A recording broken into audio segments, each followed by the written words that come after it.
Have you ever wondered why a lion's meat has never appeared on a single human menu in any culture, in any era of history? Not once. Not in ancient feasts, not in famine, not in the most desperate corners of human survival. We've eaten almost everything else. Insects, roots, bark, organs most people today can't even name.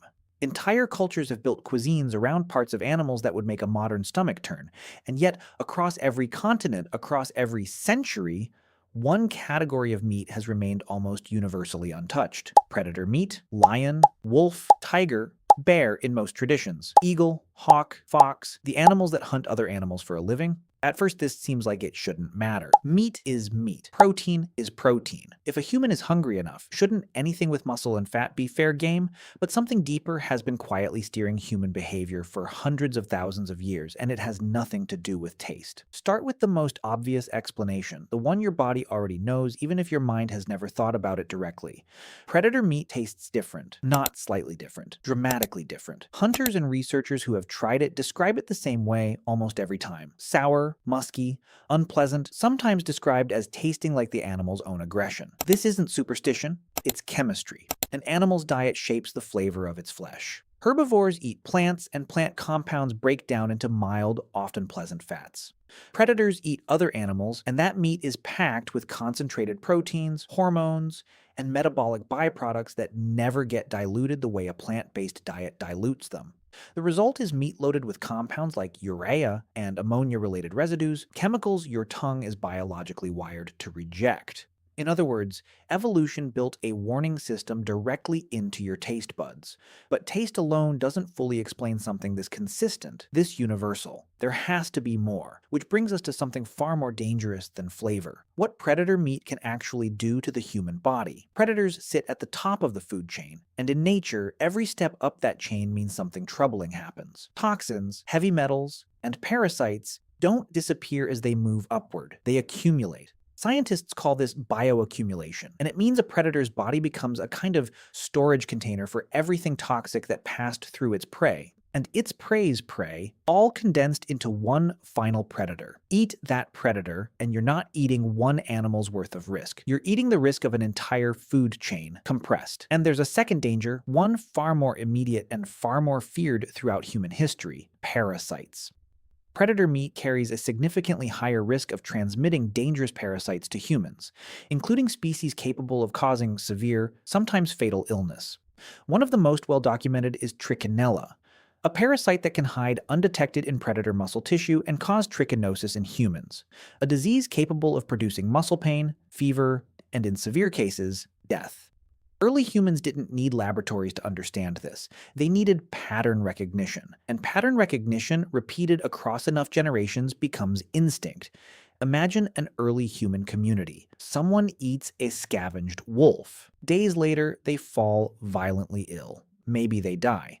The people who witnessed it don't need to understand parasites or bioaccumulation. They only need to notice one thing: predator meat, bad outcome. Repeat that pattern across thousands of years, thousands of tribes, thousands of near misses and worst-case outcomes, and something remarkable happens. Avoidance stops being a lesson passed down through stories.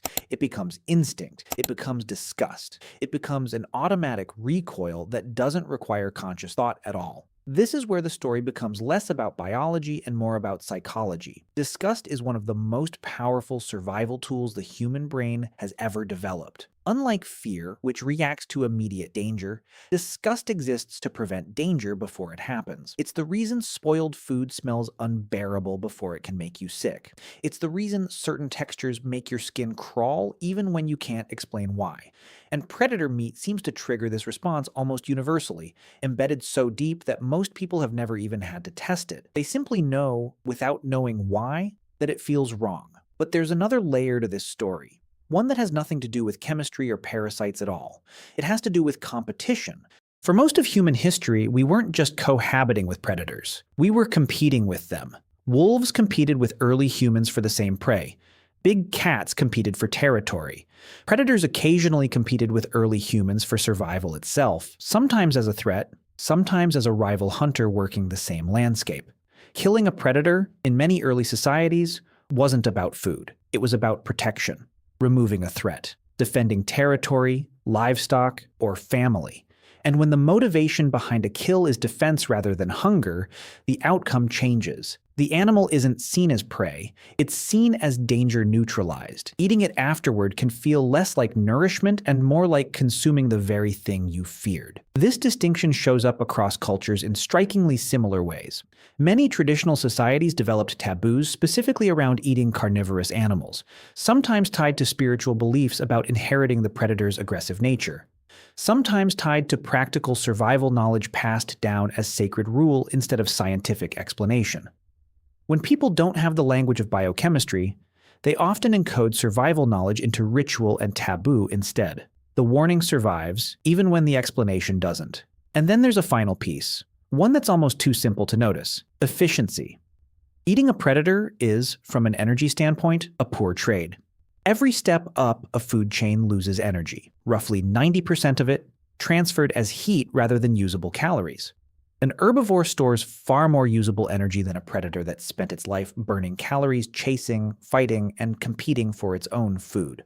A grazing animal is, quite simply, a better investment of hunting effort. Early humans didn't need to understand thermodynamics to feel this in practice. Communities that spent their limited energy hunting deer, bison, or smaller game thrived. Communities that spent equal effort hunting apex predators, animals that are harder to catch, more dangerous to approach, and less nutritionally rewarding, wasted resources they couldn't afford to lose. Natural selection doesn't just shape bodies. It shapes behavior, and behavior that repeatedly leads to injury, illness, or wasted energy tends to fade out of a population, replaced by behavior that keeps people alive long enough to pass on their habits. So when you put all of this together, the strange flavor, the danger of toxins traveling up the food chain, the parasite risk hiding in predator muscle, the psychological weight of disgust, the cultural taboos wrapped around fear and respect, and the simple, brutal math of energy efficiency, a pattern begins to emerge that looks less like coincidence and more like design. Humans didn't consciously decide at some point in history to avoid eating predators.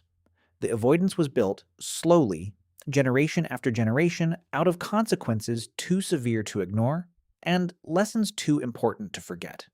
Which leads to something worth sitting with.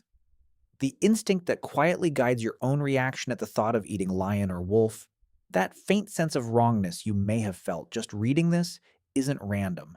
It isn't simply cultural conditioning invented yesterday. It may be one of the oldest, quietest inheritances your body carries. A rule written not in language but in survival itself. We think of appetite as something personal, a preference, a choice. But some choices were never really choices at all.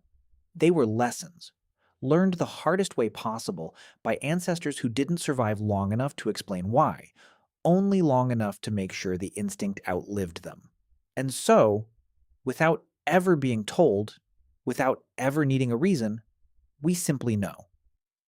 Some meat was never meant to be eaten, not because it couldn't be, but because somewhere far back in the story of who we are, someone learned that it shouldn't be, and made certain we'd never forget.